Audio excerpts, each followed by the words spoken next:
ಶ್ರೀ ಗುರು ಬಸವಲಿಂಗಾಯ ನಮಃ. ಶ್ರೀ ಗುರು ಬಸವಲಿಂಗಾಯ ನಮಃ. ಹೇಳಬೇಕು ಧೈರ್ಯದಿಂದ. ಅವತ್ತ ಹರಳಯ್ಯ ಬಸವಣ್ಣನವರಿಗೆ ಶರಣಾರ್ಥಿ ಬಸವಣ್ಣ ತಂದ್ರೆ ಬಸವಣ್ಣ ಶರಣಾರ್ಥಿ ತಂದುಬಿಟ್ಟ 2 ಸಲ. ಹರಳಯ್ಯ 1 ಸಲ ಬಸವಣ್ಣವರೇ ಶರಣಾರ್ಥಿ ಅಂತ ಕೂಡಲೇ ಅವ್ರೇನಿಂದಿದ್ದು ಬಸವಣ್ಣ 2 ಸಲ ಶರಣಾರ್ಥಿ ಅಂತ ಹೇಳ್ದ. 1 ಶರಣಾರ್ಥಿಯನ್ನು ಹೇಳಿದರೆ 2 ಶರಣಾರ್ಥಿ ಹೇಳ್ದಲ್ಲ ಅಂತ ಹರಳಯ್ಯನವರು ವಿಚಾರ ಮಾಡಿ ತನ್ನ ಹೆಂಡತಿ ತೊಡೆಯ ಚರ್ಮವನ್ನು ತೆಗೆದು ಚಮ್ಮಾವಿಗೆ ಮಾಡಿ ಕೊಟ್ಟಂತ ಬಸವಣ್ಣಗೆ ಋಣ ತೀರಿಸ್ಬೇಕಂತ.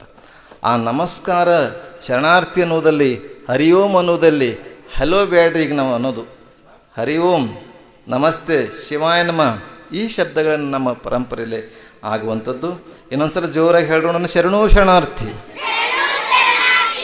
ನೀವು ಗೆದ್ದೀರಿ, ಪಾಸ್ ಆದ್ರಿ. ಅವರೇ ಫೇಲ್, ಅವರು 35 ತೊಗೊಂಡು ಪಾಸ್ ಆಗೋರು ಅಷ್ಟೇ. ಬಹಳ ಸುಂದರವಾದಂಥ ಕತೆ. ನೀವೆಲ್ಲ ಸಿದ್ಧಾರೂಢರು, ಮಹಾತ್ಮರು, ಶರಣಬಸವೇಶ್ವರ ಹಲವಾರು ಚರಿತ್ರೆಯನ್ನು ಕೇಳ್ತಾ ಬಂದಿರಿ. ಈ ಪುರಾಣದಲ್ಲ, ಸಿದ್ಧಾರೂಢ ಪುರಾಣ 56 ಅಧ್ಯಾಯ ಐತಿ. ಎಷ್ಟು ಅಧ್ಯಾಯ? ಹಾಂ, ಇಲ್ಲಿದ್ದರೆ ಗೊತ್ತಾಗ್ತದೆ ನಾ ಏನು ಹೇಳ್ತೀನಿ ಅಂಥೇಳಿ. ಮತ್ತು ನಮ್ಮ ಸ್ವಾಮಿಗಳು ಶಾಸ್ತ್ರೀಜಿಯವರು ಏನು ಹೇಳ್ತಾರೆ ಗೊತ್ತಾಗ್ತದೆ. 56 ಅಧ್ಯಾಯಕ್ಕೂ ಒಂದೊಂದು ವಿಶೇಷತೆ ಇದೆ.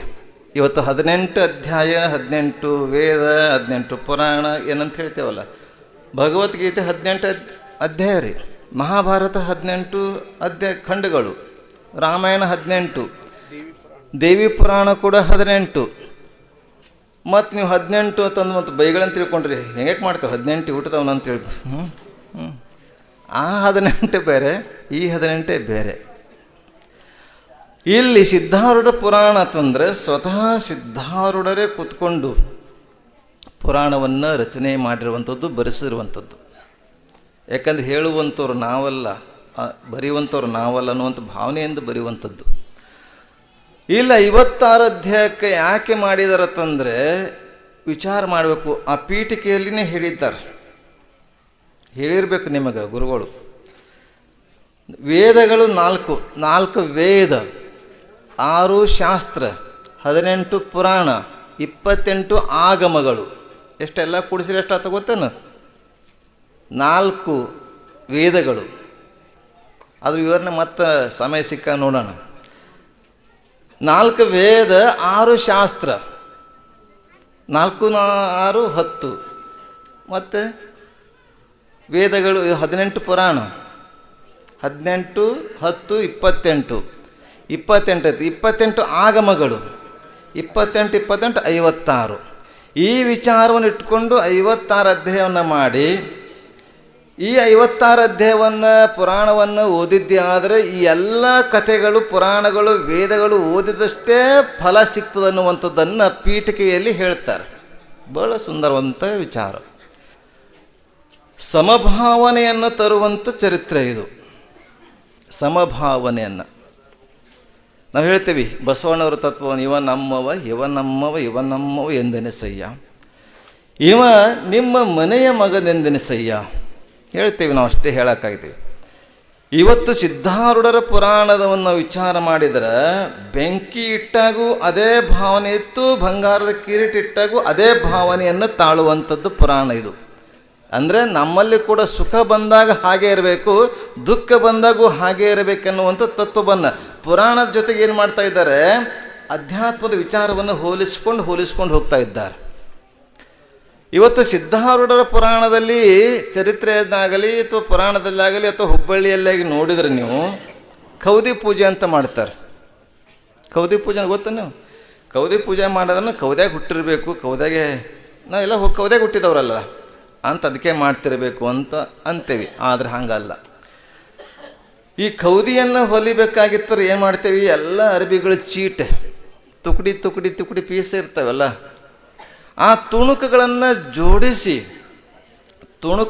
ಜೋಡಿಸಿ ಒಂದು ಮಾಡುವಂಥ ಆ ಕೌದಿ ಅದಲ್ಲ, ತತ್ವದ ಆಧಾರದ ಮೇಲೆ ಇವನು ಬ್ರಾಹ್ಮಣ, ಇವ ಕ್ಷತ್ರಿಯ, ಇವ ಶೂದ್ರ, ಬೇರೆ ಬೇರೆ ಅನ್ನುವಂಥ ಶ್ರೀಮಂತ ಬಡವ ಅನ್ನುವ ಭೇದ ಭಾವನೆಯನ್ನು ಕಳೆಯುವಂಥ ಶಕ್ತಿ ಆ ಒಂದು ವಿಚಾರ ಇದೆಯಲ್ಲ, ಸಮಭಾವನೆಯನ್ನು ಸಮತ್ವವನ್ನು ತರುವ ಉದ್ದೇಶಕ್ಕಾಗಿ ಚೀಟಿಗಳೆಲ್ಲ ಸೇರಿಸಿ ವಿಚಾರ ಮಾಡ್ರಿ. ಈ ಟೇಲರ್ ಕತ್ರಿಯಲ್ಲಿ ಇಟ್ಟಿರ್ತಾನೆ, ಕೆಳಗಿಟ್ಟಿರ್ತಾನೆ. ಸೂಜಿ ಏನು ಮಾಡಿರ್ತಾನೆ, ತಲೆ ಮೇಲೆ ಇಟ್ಕೊಂಡಿರ್ತಾನೆ. ಕೇಳ್ತೈತೆ, ನಿಮಗೆಲ್ಲ ಗೊತ್ತಿದೆ ಅದು. ಸೂಜಿ ಅಂದರೆ ತಲೆಯಲ್ಲಿ ಟೋಪಿಗೋ ರುಮಾಲಿಗೆ ಸುತ್ತಿರ್ತಾನೆ. ಕತ್ರಿ ಕೆಳಗಿಟ್ಟಿರ್ತವಲ್ಲ, ಕತ್ರಿ ಕೆಲಸ ಕತ್ತರಿಸೋದು ಇರ್ತೈತಿ, ಸೂಜಿ ಕೆಲಸ ಹೊಲಿವಿರ್ತಲ್ಲ. ಈ ಚೀಟುಗಳದಾವಲ್ಲ, ತುಕಡಿ ಪೀಸ್ಗಳೆಲ್ಲ ಕೂಡಿಸಿ ಒಂದು ಮಾಡುವಂಥ ಶಕ್ತಿ ಸೂಜಿಗಿದೆಯಲ್ಲ. ಆ ಸೂಜಿಯ ಕೆಲಸವನ್ನು ಸಿದ್ಧಾರೂಢ ಮಾಡಿದ್ರು ಸಮಭಾವನೆಯನ್ನು ತರುವಗೋಸ್ಕರ. ಅವ ನಮ್ಮವ ಇವ ನಮ್ಮವ ಅನ್ನಲ್ಲೇ ಎಲ್ಲರೂ ನಮ್ಮವರು ಅನ್ನುವಂಥ ಸಮಭಾವ ಸಮತತ್ವವನ್ನು ತಳೆಯುವಂಥ. ಇವತ್ತು ನಾವೆಲ್ಲ ಹೇಳ್ತೇವೆ ಮಾನವ ಧರ್ಮಕ್ಕೆ ಜಯವಾಗಲಿ, ಧರ್ಮದಿಂದಲೇ ವಿಶ್ವಕ್ಕೆ ಶಾಂತಿ ಅಂತ ಹೇಳುವಾಗ, ಇವ ನಮ್ಮವ ಅಂತ ಹೇಳುವಾಗ ನಾವು ಕೇವಲ ಬಾಯಿ ಒಳಗೆ ಆಗ್ಯದ ಕೆಲವು ನಮ್ಮ ತತ್ವಗಳು. ಆದರೆ ಸಿದ್ಧಾರೂಢರ ಚರಿತ್ರೆಯಲ್ಲಿ ಸಿದ್ಧಾರೂಢರ ಆ ಸ್ಥಾನದಲ್ಲಿ ಅವರಿದ್ದಾಗ ಎಲ್ಲ ಸಮವಾಗಿ, ಯಾವ ಕೆಳಗ ಮೇಲೆ ಹೆಣ್ಣು ಗಂಡು ಭೇದ ಭಾವ ಇಲ್ಲದೆ ಎಲ್ಲರನ್ನ ಒಂದು ಕಡೆ ಸೇರಿಸುವಂಥ ಶಕ್ತಿ ಅವರಲ್ಲಿತ್ತು ಅನ್ನೋಗೋಸ್ಕರ ಖೌದಿಯ ದೃಷ್ಟಾಂತವನ್ನು ಕೊಟ್ಟಿದ್ದಾರೆ. ಒಂದು ಸಲ ಹುಬ್ಬಳ್ಳಿಯ ಸಿದ್ಧಾರೂಢರು ಕಾಶಿಗೆ ಹೋಗಿರ್ತಾರೆ.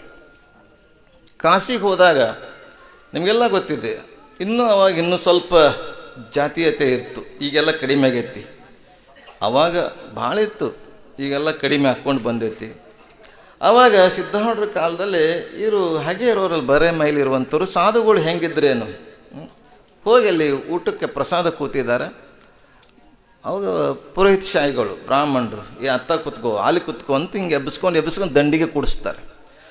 ಕೂಡಿಸಿದ್ರು. ಕೊನೆಗೆ ಊಟ ಮಾಡಿ ಎದ್ದು ಹೋಗ್ತಾ ಇದ್ರು. ಅವಾಗ ಸುಮ್ಮಿರ್ಬೇಕಲ್ಲ, ಈ ಎಲಿಯನ್ನು ಊಟ ಮಾಡಿದ ಎಲೆಯನ್ನು ನಿಮ್ಮಪ್ಪ ತೆಗಿತಾನೆ ಅಂತ ಕೇಳ್ತಾರೆ ಸಿದ್ಧಾರೂಢರಿಗೆ. ಹೆಂಗಿರ್ಬೇಕು, ಎಲ್ಲಿ ಹಾಗೆ ಊಟ ಮಾಡಿದೆಪ್ಪ, ಹಾಗೆ ಬಿಟ್ಟು ಹೋಗ್ತಾ ಇದ್ದೀಯಾ, ಬಂದು ನಿಮ್ಮಪ್ಪ ತೆಗಿತಾನೆ ಅಂತ ಕೇಳಿದಾಗ, ನಾ ಬೇಕಾದ್ರೆ ಈ ಮಗ ಬೇಕಾದ್ರೆ ನಮ್ಮ ಅಪ್ಪನೇ ಬಂದು ತೆಗಿತಾನಂತಾರೆ ಸಿದ್ಧಾರೂಢರು. ಇದ್ದು ನಾ ಬೇಕಾಗಿದ್ರೆ ನಮ್ಮ ಅಪ್ಪ ಬಂತ ತೆಗಿತಾನ ಅಂತ ಹೇಳ್ದ.